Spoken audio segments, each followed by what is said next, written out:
কয়েকদিনের টানা বৃষ্টিতে জেরবার রাজ্য, দাম বেড়েছে সবজির, ফসল নষ্ট হচ্ছে, মধ্যবিত্তদের পকেটে ছ্যাঁকা।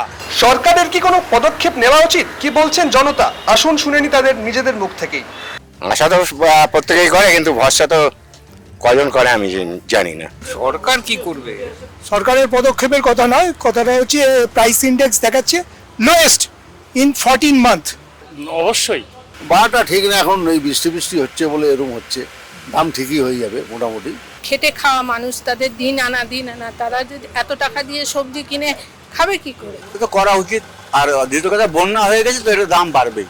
যেভাবে জিএসটির দাম বাড়ছে বা পেট্রোল ডিজেলের দাম যাভাবে বাড়ছে, তাতে তো রাজ্য সরকারের থেকে বড় কথা কেন্দ্রীয় সরকারের তো আগে স্টেপ নেওয়া উচিত।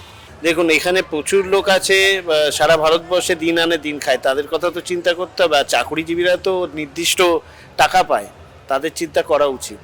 হ্যাঁ, আমাদের রাজ্য সরকারের কিছু পদক্ষেপ দেবে, আমরা গরিব মানুষের খুব অসুবিধা হচ্ছে।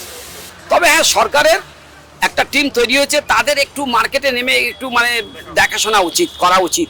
বর্ষা বৃষ্টি এতেও অনেক মাল পচে যাচ্ছে ওদের, সেই হিসাবে ওরা, কিন্তু তার মধ্যেও যারা আড়তদার আছে তারা এটা ইচ্ছাকৃতভাবে যদি 25 পয়সা বাড়ে তো ওরা 2 টাকা বাড়িয়ে দিচ্ছে ইচ্ছা করে ইচ্ছাকৃতভাবে।